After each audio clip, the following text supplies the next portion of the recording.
Ma mission TV, le miroir du monde. Batapoto, toko tuna likambo oyo, mondanse mi akenda wapi, mondanse mazamwa na biso, biso ba Congo to telemi. Samedi oyo toza na point de presse, na Jean-Claude Mvwemba. Tolingi bino pe batapoto, oyo ba Congo boza na poto, botuna pe motuna ana, mondanse mi akenda wapi. Cette question s'adresse à tous les Bakongo. Eza likambo ya Congo te. Et comme il Congo ya, likambo ya Congo dietu, Congo diantotila, kakika Congo. Toyeba, mwandanse miakenda wapi. Mais toza na piste. Piste na biso zali bitakwira. Mutamukuse. Mutamukusa leka na radio Loba. Toko kanga cardinal Munokonde tokanga mwandanse mi. Nous partons de cette piste.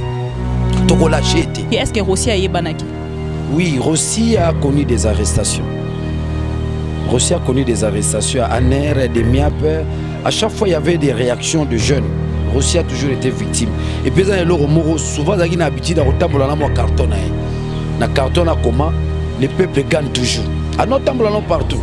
Bon, avec une telle personne, il a été. Bissono, c'est une liste, il faut pas comment. Liwanyo, c'est tout ça, Liwate. Mon li Rossi. N'habitez matanga baochawapi. Matanga baochawapi.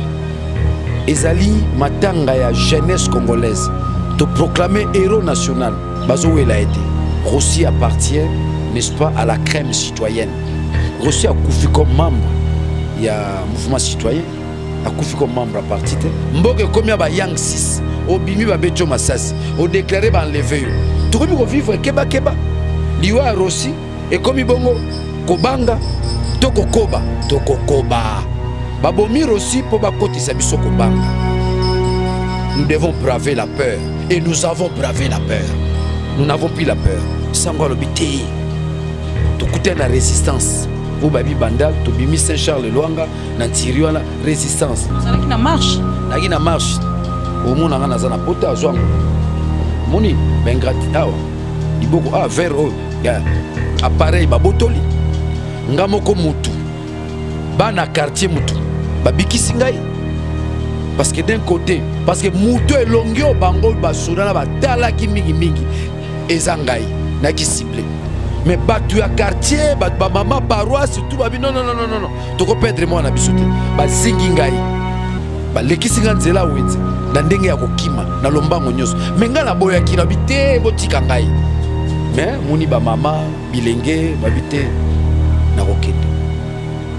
Suite à résistance, et le recam sibiso et longo ba policier et comme il farde c'est comme ba pem. Le professeur Banzouzi, il écrit le kimbangisme à la page 214. Premier paragraphe. Le Congo, après l'accession du Congo à l'indépendance, le Congo connaîtra 4 présidents. Mais c'est le 5e qui apportera la paix, la prospérité et le bonheur. Dis-moi, il y a la paix aujourd'hui, il y a le bonheur aujourd'hui. Nous attendons le nouveau régime. Donc, je ne suis pas du genre de jeune qui demain on peut corrompre. Jamais. Je dis jamais. Bon, on a apparu à Nîmes. Ils ont voulu monter l'image. Il y a qui dit ça, image pour m'affaiblir. Jean-Marie Samba, papa Lemba, nasenga pardonner. Je dis au général merci. Pardon à Rosenga na Salini. Ma mission TV, le miroir du monde. Homo Forti, c'est lui qui a. Homo Forti, c'est lui qui a. Bienvenue à vous tous, le fidèle de Am TV, cher internaute, Bibi Kapinga au micro de Kinshasa Analyse. Aujourd'hui pour vous, toujours pour l'actualité, parce que l'actualité oblige. Nous recevons pour vous Mwana Mboka. Il y a solo Otobengi Nakombo et Daniel Safou. Toye, Tolandiye pour l'actualité. Daniel Safou, mes condoléances d'abord. Et merci beaucoup. Et ceux qui n'ont lobby, mes condoléances, c'est ça par rapport à Yande Konabiso, parce que tous courir derrière l'actualité, tout ça l'analyse Moukié Nayo par rapport à l'actualité, où il y a le 25 mars, où il y a le 25, dans mon accueil dernièrement, dans des Kotabi, ta Nzombo, Bossala qui paie analyse pour la marche, il y a le 25, na bandeko Nyon Sobaloba qui va se joindre en abino, tout le monde qui va jeune militant et a PRD, bah ya qui paie wana. Avant la messe, depuis 16h pour ko matilo binatongo mais to constater le 25 ango marche ezalaki mbutu et puis na information tout monde qui ba ki biso 0 mort 0 blessé mais tu ko constater après wana makambo mususu ebimi pe tu ko perdre ndeko na biso ya munene oto bengi na kombo ya Rossi Chimanga. Bon nalandi lobi bandeko na biso pepete ba bandeko na biso te. Si un jeune peut se permettre azwa mbongo pour intérêt na moko personnel au détriment ya mboka na ye baza bato malongate. Bazabata malongate et ensuite eza façon babimisaka Kabila mbongo. Est-ce que ba jeune on va contenir na popularité biso to bimana? C'est nous qui avons la majorité, bon baza sur la majorité. Ils ont perdu leur majorité depuis 2016. Donc moment toza nango Kabila zo seza dictature ya écoute donc occupation ouverte. Potoloba dictature de manière abusive, même beaucoup de gens occupés, c'est dirigé par les étrangers. Il y a 20 ans, on a bango lo bango. Barossi Baromo Koufa, je crois qu'on a pu à garder les choses dans nos cœurs. Photo Bimana Obanga, nous devons dire des choses où Nenge Penda Fo Lobamara. Et s'il faut tuer d'autres personnes, des derniers, les safo, et puis, bateau Azoboma, Barobomara Moutumusus Basili Maël, au Moni Liwa Rossit. Liwa Rossit a fait un régime à Kabila. Tuna misusu balobi non batanga ki kombo na ye avant ba beta e bal misusu balobi non ba yebi depuis kala mais yo soko bio sala analyse ki est-ce que Rossi a yebanaki? Oui, Rossi a connu des arrestations. Rossi a connu des arrestations à Aner, des Miap. À chaque fois il y avait des réactions de jeunes. Rossi a toujours été victime. Et puis souvent il a habitué à retambola na mo carton na carton na comment les peuples gagnent toujours. À notre tambola partout. Bon, avec une telle personne, Baro Lingaete. Bisonne sur la liste, Sabato Foba Boma. Mouton nyon soit bis secret à Congo. Na plan là-bas, il faut Boma. Mais comme il va passer parce que Liwanyon surtout Zara Liwate. Mon il Rossit. N'habite Matanga Baochawapi. Matanga Baochawapi. Ezali Matanga ya jeunesse congolaise. Te proclamer héros national. Proclamé. Daniel Saf n'a proclamé. En tant que qui? Mais en tant que leader du temps présent, j'ai promis venger sa mort. Et quand il a rubrique déjà venger ma mort. Mais demain nous allons diriger le Congo. Nous allons proclamer le Mumba héros. Vengeant après combien d'années? Nous allons proclamer Laurent Désiré Kabila héros. Je suis mon héros, il y a rebelle. Namoukil. Rebelle héros. Pour Laurent Désiré Kabila qui rebelle. Nous allons proclamer rebelle. Apparemment, tu as constaté que bateau n'y a pas proclamé héros et bateau va couper par balle. Les athées couffent par balle ne va proclamer héros. Héros Azali Ndakisa, héros Azali Mouinda, héros Azali référence. Héros Azali Mouto ami bondi pour la cause. Il y a bateau moussous pour la cause à l'ibotana. Il y a moi na Rossi a couffé pour la moissine. A couffé pour la banane. A couffé pour la bisouba congolais. Et l'ombe.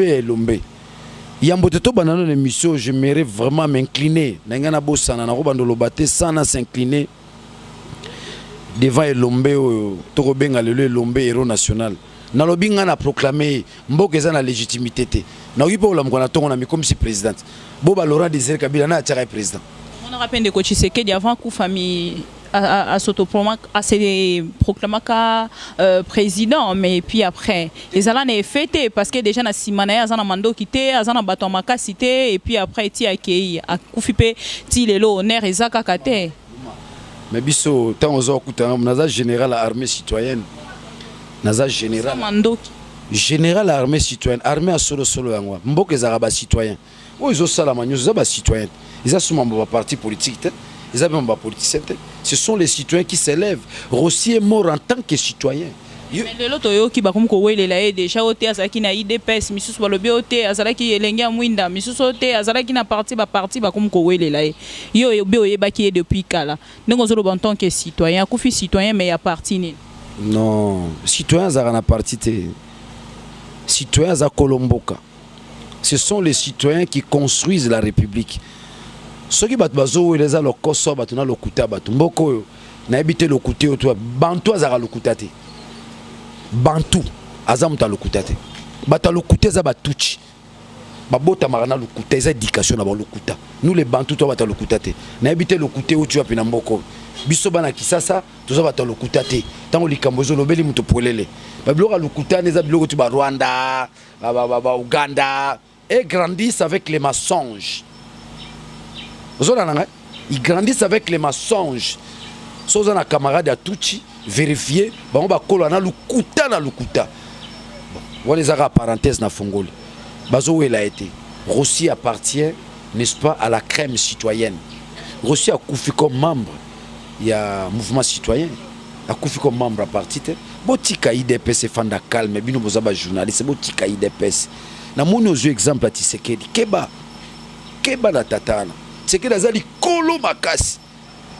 Likolo ya kosaka, même bino boye bien malamute.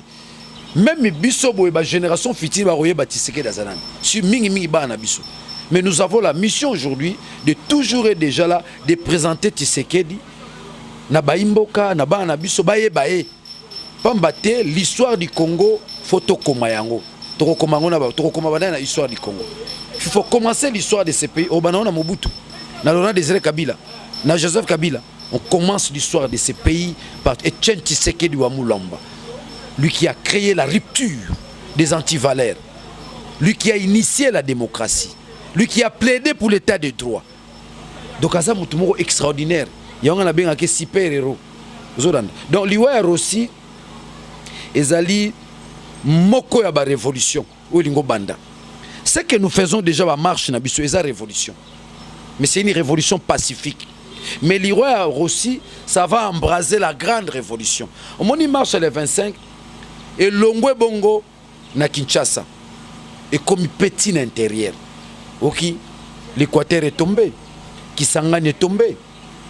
Aujourd'hui, tout les lika babi bembete, à na Kinshasa, tout les banda ya na Congo profond. Mais Rossi maintenant, c'est la star, c'est la vedette, c'est la réponse à Claude Machala, c'est la réponse à Koko Nyangi, c'est la réponse à Mouta Mukusonani, oh Fingara Cardinal Lona, Bitakwira. C'est la réponse à tous ces gens-là que dorénavant, les Congolais sont debout.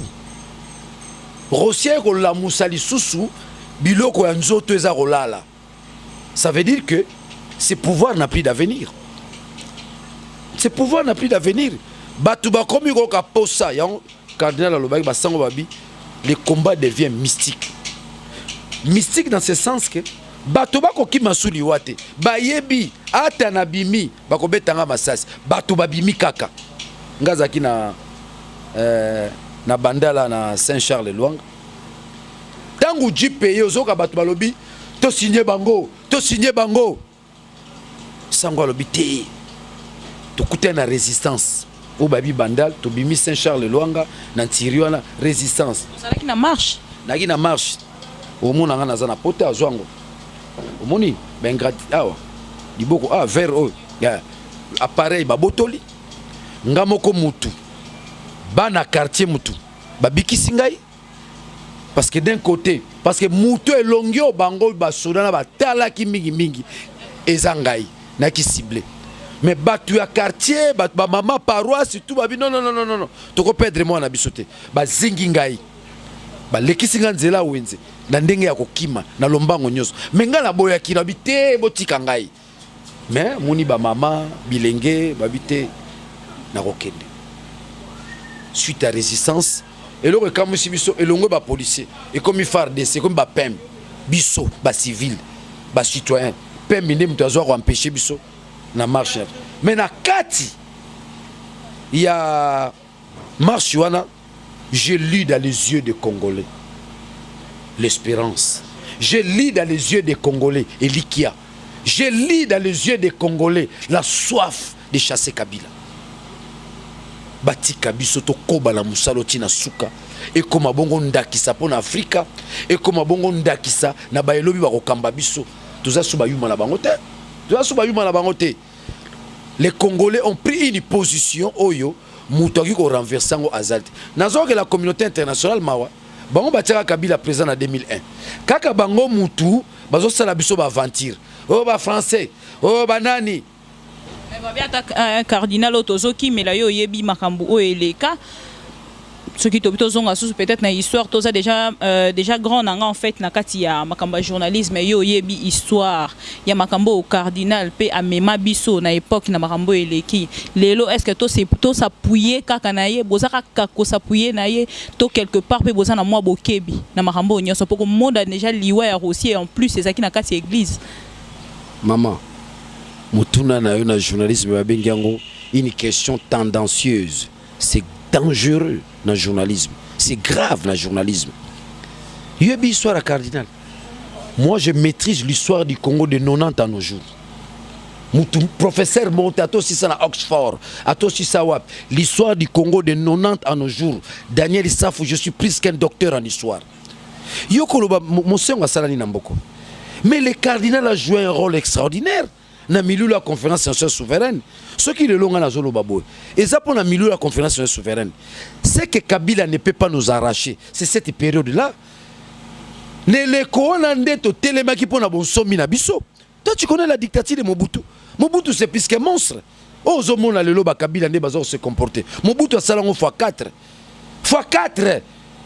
Rossi a koufi. Obi boni ba kufa ki ne le ko Mobutu. Ngana zala muninga na nga pe asodam. Kabishi.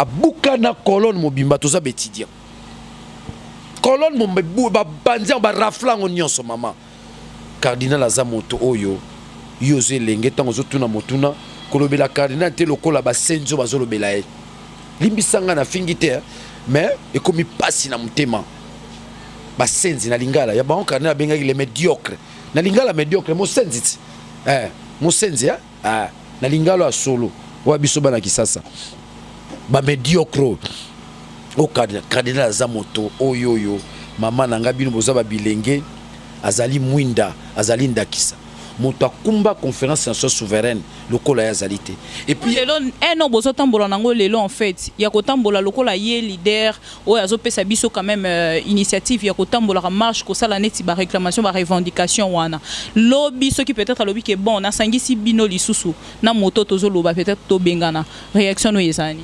te maman Kabila za soute moto ba sangisa biso na ye dictateur soko sangani na ye opesi légitimité et ko sala maté soko kominga Daniel Issafou na zana ba sizolate je continuerai mon combat jusqu'à ce que Kabila va partir tout ça ne dialogue na lika komo saka na bato yango komi bilanga café to masango il y aura plus dialogue token admettons to komi le 23 décembre élection salamité yebisa Kabila zande to ko pousser tina démission ako démissionner. Les peuples gagnent toujours. Dit, Barosio bazo kufa, akufi pour l'année. Pour la lobby bossa la dialogue. Bo pesa na ba poste, Bitakwira a commis sous ministre. Hein? Atundu. Lisanga Bonganga. Arimova. Pour na bongo, il y a plus de dialogue maman. Nous allons avec eux jusqu'à ce que nous allons obtenir une transition sans Kabila.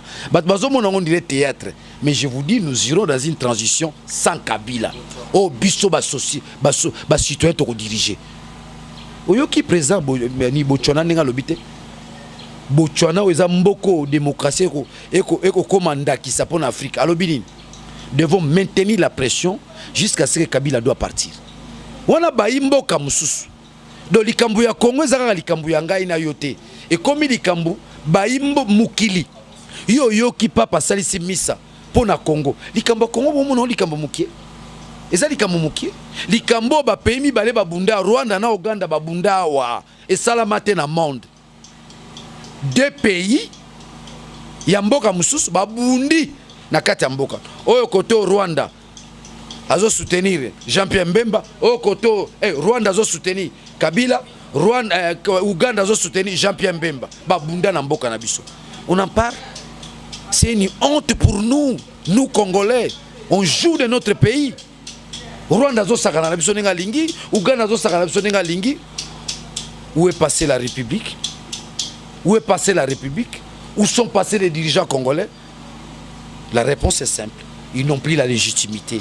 Ils n'ont plus pouvoir ni puissance. Ya koloba mukilo ki ke ba konza mboka na balobi ba konzi baza suna mboko te mboka etikali bongo epombolo etikali epombolo pona nini mobeko likunje ezali lisusu te mboka komi ba yang 6 obimi ba becho masasi o déclarer ba enlever yo tokomi ko vivre keba liwa Rossi Et comme bongo, kobanga, toko koba.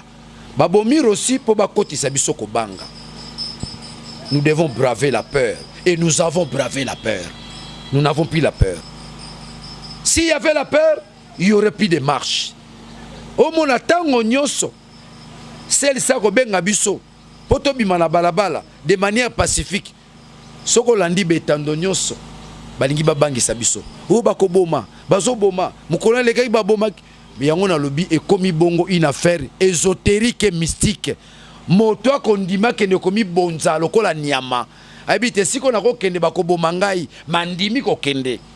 Tozo zela lisusu marche mususu. Toko lembate, bango pe bako lembate, bango ne bako kima. Ils vont fuir ce pays.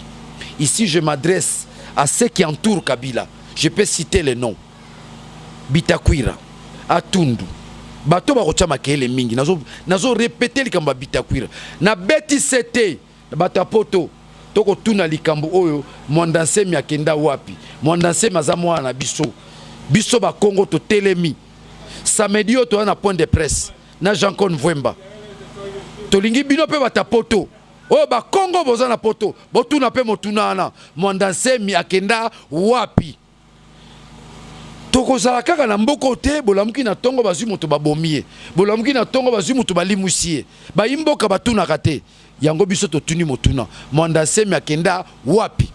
Cette question s'adresse à tous les Bakongo eza likambo ya Congo te ekomi likongo ya likambo ya Congo dietu Congo dia ntotila kakika Congo toyeba mwandasemi akenda wapi. Mais toza na piste piste na biso zali Bitakwira mutamukusa le kana radio Loba toko kanga cardinal Munokonde to kanga Mwandasemi. Nous partons de cette piste toko lâcher te toko la eza makambo kutu ya bakorte ya nini te non biso eza nous les Bakongo nous nous levons Mukongo sera telemikeba. N'oublie pas c'est nous qui avons provoqué l'indépendance de ce pays. Tant au télémara l'histoire nous apprend c'était les Bakongo qui habitaient Sendula. Et à chaque fois que Kasavubu lançait les mots d'ordre, les Bakongo répondaient à ces mots d'ordre et ça créait des problèmes dans la société. Balingi bazipaye Batali Sara qui est leader Ezaka Lumumba te Lumumba est leader la star du monde. Mais le plus grand leader dans ce pays avant l'indépendance, c'est Kasavubu. Il avait l'intelligence, il avait la sagesse, il avait l'expression. Il était universitaire, simplement parce qu'il venait, n'est-ce pas, du grand séminaire de Maïdi. C'était un homme bien formé. Il avait la douceur, en fait, dans le pouvoir. Non, il n'avait pas la douceur. C'était sa façon de parler, mais il n'avait pas la douceur. Je te donne une information. Lorsque, n'est-ce pas, on donne les visas à Lumumba pour la conférence d'Accra, on refuse, n'est-ce pas, de donner les visas à Kasavubu parce qu'il faisait peur. Mais Lumumba est allé à la conférence d'Accra. Mais on n'a pas, l'homme blanc n'a pas voulu que Kasavubu puisse prendre part à cette conférence d'Accra. La conférence d'Accra, qui sera animée par Kwame Nkrumah, avec comme thème, pour ceux qui me suivent, rappel historique, le conscientisme africain. C'est là où est né les États-Unis d'Afrique. Donc déjà, nous étions en avance par rapport à ce que vous appelez aujourd'hui l'Union européenne. Nous étions en avance. Donc, Kwame Nkrumah se disait, l'Afrique doit s'unir. L'Afrique doit s'unir. C'est ce qu'il dira dans un de ses ouvrages, l'Afrique doit s'unir. Vous comprenez? Donc, la réaction de Botswana, ça entre dans la dynamique, n'est-ce pas, du panafricanisme africain. Botswana se rend compte que les Congolais vont se banditi. Pambate, ils sont pris en otage par un pouvoir dictatorial. Nous sommes en pleine dictature, qu'on se le dise, dans ces pays aujourd'hui. Et ça va, démocratie. Ce sont eux qui veulent nous donner l'impression qu'il y a la démocratie dans ces pays. Ma maison impossible niveau na commune on a Zouandé ninga Congo na bangoni eleki o bango ba opesa na Congo ni eleki Congo eleki. Vous comprenez? Jamais au corrompre na mbongo na ngamoko. Dis-moi, l'argent bazo corrompre batozo utapi. Mbongo ba pesa mettre Gim Pandima ako ma premier ministre utapi. J'ai atteint la maturité ésotérique et mystique. Je fais partie de l'égrégore des citoyens acquis au changement. Vous n'enviez aucun poste. Jamais non kenango api. Non, puis moi j'ai besoin de la légitimité. J'ai besoin, il y a un régime à Bissau. D'un Congo nouveau, je te renvoie à un des ouvrages, le professeur Banzouzi. Il écrit le kimbanguisme à la page 214. Premier paragraphe. Le Congo, après l'accession du Congo à l'indépendance, le Congo connaîtra 4 présidents. Mais c'est le 5e qui apportera la paix, la prospérité et le bonheur. Dis-moi, il y a la paix aujourd'hui, il y a le bonheur aujourd'hui. Nous attendons le nouveau régime. Donc, je ne suis pas du genre de jeune qui demain on peut corrompre. Jamais. Je dis jamais. Au monde, il y a un train de vie, on dit ministre va diriger. C'est l'organisation. J'ai mon travail. Je sais créer des richesses. Je sais chercher de l'argent par l'imagination. Mais aujourd'hui, j'ai aussi le soutien formidable de la diaspora. Un soutien formidable. Moi, à l'IPA, moi, il y a Kisi, Carburant, Narozangate, Bandeko Nango Bakenda Kuna, Kimbango Lobakango. Bana biso bakokene mikila poto, bakoyeba munoko na bango, bakozweza na bango, mais bakobosa na kate esika bautaka. Vous comprenez? Ce qu'on appelle l'âme congolaise agit. Et cette âme-là est tentée de contribuer, de participer jusqu'à ce que nous allons obtenir gain de cause. Aujourd'hui, on a lancé appel na Bandeko na biso poto balembate parce que nous allons pratiquement au bout du tunnel où nous allons obtenir notre gain de cause. Gain de cause, c'est que ça là que baïke bazonga mboka. Bakozonga ndengeni. Là où il y a la dictature, bakozonga ndeni. Là où il y a l'occupation, bakozonga ndeni. Là où il n'y a pas la légitimité, bakozonga ndeni. Là où il n'y a pas d'institution, bakozonga ndengeni. Là où il y a du gangsterisme, là où on ne sait pas revendiquer, là où on ne sait pas dire non. Il faut toujours dire oui, oui, oui. Là où on corrompt les gens. Là où bazo somba batu. Maman, tant on tourne la question.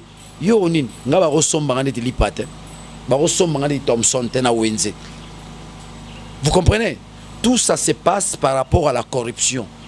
La dernière chose dans le barango, je m'aimerais dire à mon Dieu, prends mon âme, que na panza génération Oyo. Yo constater que ceux qui questionnent ezoya mingi par rapport ya bandeko na biso ya opposant tozo constater que toza susuna ba opposant te ba komi manipulable ba komi moins cher en fait si je peux le dire, excusez-moi peut-être pour le terme, c'est-à-dire bazo sombama na prix mangondo ba tongo ba yebaniza ba caméra ba chibala nzenze ba sami badi banga ba yebani na bango. C'est pas tout le monde bako somba. Martin Fayulu Ndimaraye. Maman. Surtout bando tant que opposant. Non, wana za kulutu na ngai. Wana za kulutu na ngai na Ndimaraye pambate toza pratiquement na ba réflexe moko. Ozola na ngai. Yo moni eta boyi ko zombongo ya parler du peuple. Mais bato lokoso bako tchozo. Bozala mandat tozo ka mbongo. Il y a des gens, les systèmes mis en place, c'était quoi? Acheter les opposants pour diminuer teneur, n'est-ce pas? Il y a population vis-à-vis d'eux. C'est déjà diminué parce qu'ils sont plus présents. Mais ces pays ici, maman, beaucoup de pièces de rechange. Na pièce de rechange à Kamere, na pièce de rechange à Tibala, na pièce de rechange à Sami Badi Banga, na pièce de rechange à Batoranios. Il pose la pièce de rechange. Ba marche zo salamara. Kamere m'a lancé mot d'ordre. Sami Badi Banga mtalansango. Chibala nzanza. Ce sont les citoyens qui s'élèvent aujourd'hui. Est-ce que vous arrivez à la même avis que le cardinal Razolo Baké? Nous vivons dans un pays, c'est-à-dire la prison à ciel ouvert. Je crois que celui qui est en face de toi a connu plusieurs arrestations. Injuste. Donc mutalam ki na tongo parce que ça général, bokangela Daniel Saf. Mutalam ki na tongo, o a fini Kabila, ba tio na prison. Ba benga outrage au chef de l'État. Na kuta na omba lebele. C'est qui pétain? Na rotika te yekutu makasi, moni liwar aussi. Et pesinga sous force au saranate et puis je rassure. Ozongo sengi sous pardon. Na senga jamais pardon. N'habite sur website na senga nani pardon. Nakati ya bureau na papa Nembalemba ngana na ba image mais ko sala so vraiment mokonzi bolimbisanga wana ezaka bo comprendre ezalaki banani nana ba image nakolakisa okosi soko lobi okosi na senga pardon jamais si base en général non na loba merci ce sont des montages na senga jamais pas na senga pardon si base quoi na senga pardon au finga lisu c'est là nanu loba nanu yoza oza na image nga na image na senga ka songo pardon non parlons dis-moi nga na otunosko question pour lobi oza na image nga na senga ka songo pardon image papa Molière a publié na kati ya Molière TV merci ozo présenter vraiment be excuse ndenge au finga chef de l'état naoki mawa na mutema yoza na image wana mais nga na biso ke d'abord un na finga jamais chef de l'état na finga jamais de deux na senga jamais pardon jamais na senga pardon par contre nga ne ba faire nga na koma mutu na bango jamais na senga pardon kaka orozongela susu outrage wana te maman est-ce que l'anda rosé journaliste tu es journaliste vraiment to batindi yo ngaza journaliste j'ai passé une émission sur CCTV na KBC Général Kasson yo osalango jamais na vina ni muta famille na bino osalango te yo ni otandre nga miko osalango jamais na vina jamais na vino okota ba prison na kota omoni batoto bakoti bakajonga ota prison ya Matadi c'est la prison la plus difficile au Congo ils ont la prison et prison na te ozona ngai dona senga on a voulu salir mon combat ce qui papa lemba le kisango papa lemba ya libéré ngai aya ko libérer nga te je te donne l'information c'est la communauté internationale qui m'a fait libérer la diaspora FDH Paul Sapou député Cécile Kienge bango ba senga libéré à part ça d'abord ozana ki ça tout Kinshasa a déclaré ma libération tout Kinshasa oui ça je sais ah, tu sais bon on senga pardon ya nini na senga pardon ils ont voulu monter l'image yako kitisa image affaiblir pour m'affaiblir ba Jean-Marie Kassamba ba papa lemba na senga pardon te j'ai dit au général merci pardon na kosenga na salinini na senga jamais Kabila non na finga pe jamais Kabila so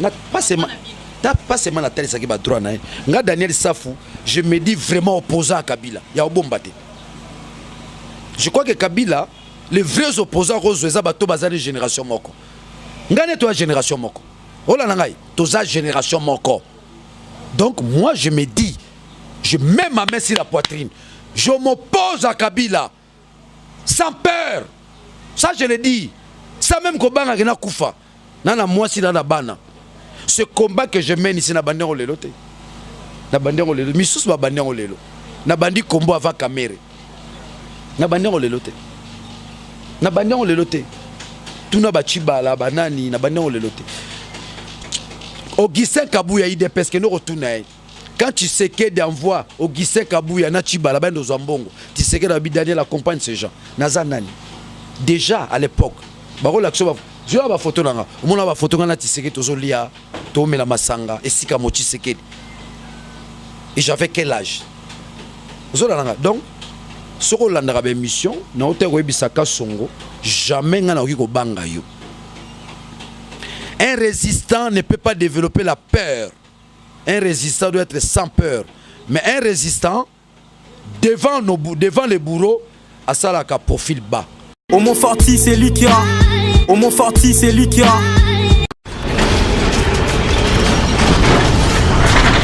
Ma mission TV, le miroir du monde.